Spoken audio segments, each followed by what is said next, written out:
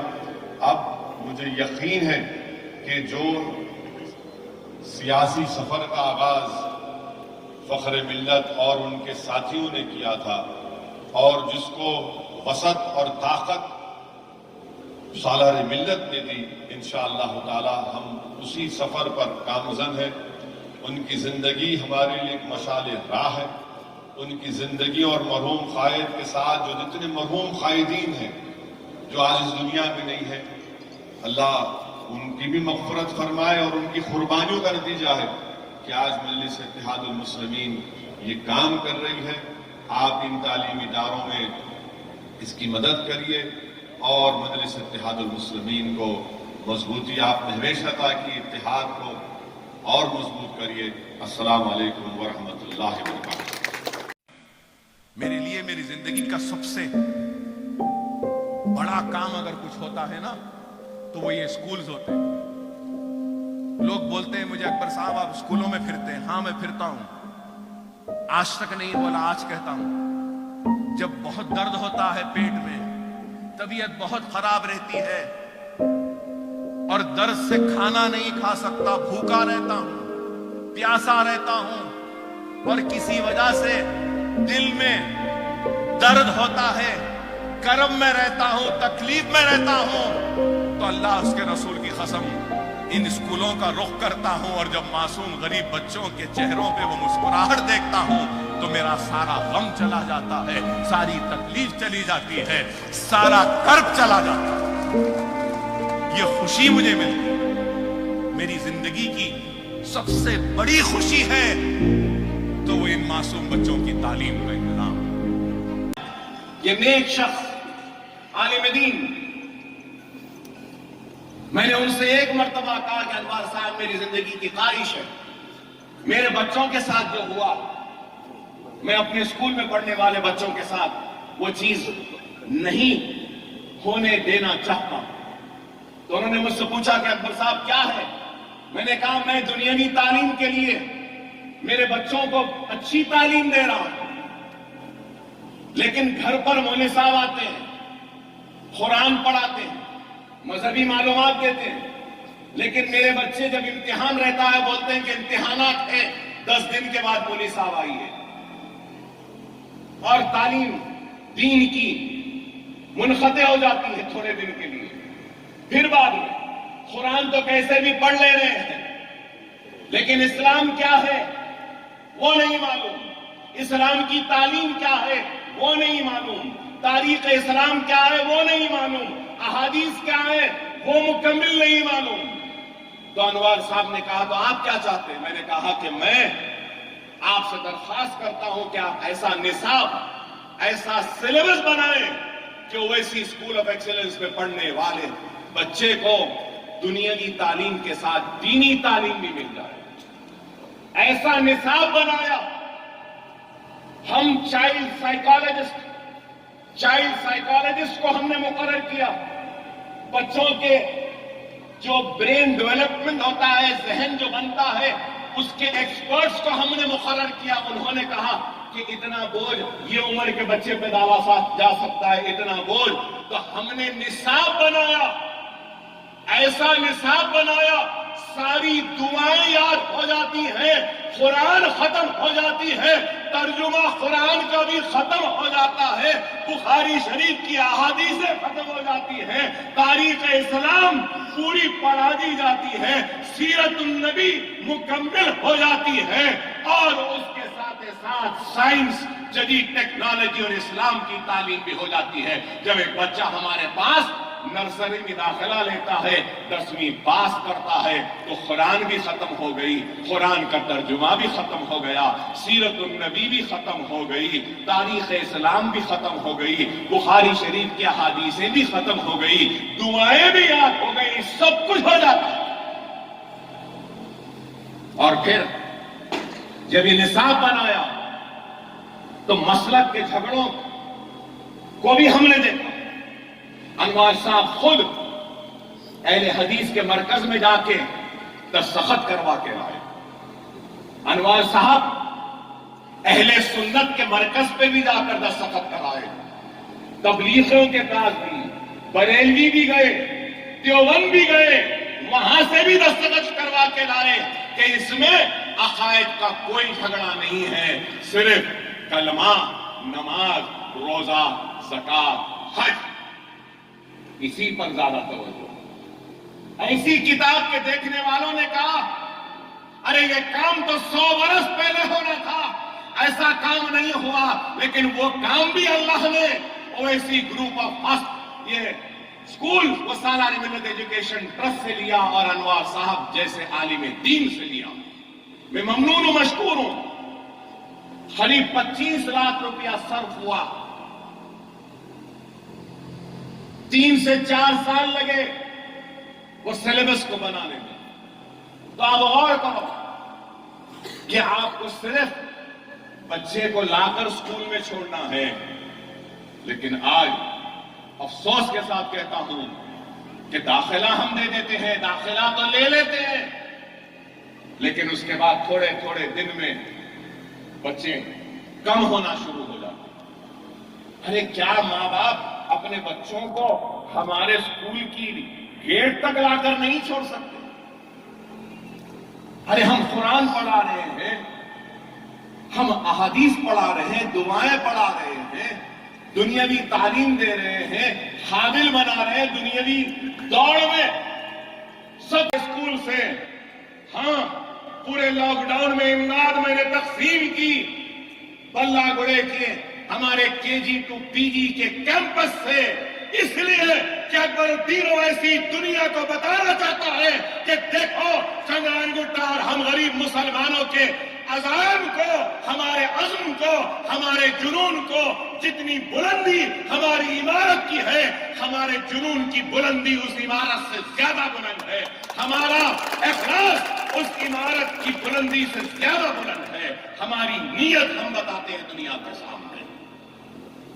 یہ کام ہے, میں زندہ رہوں یا نہ رہوں,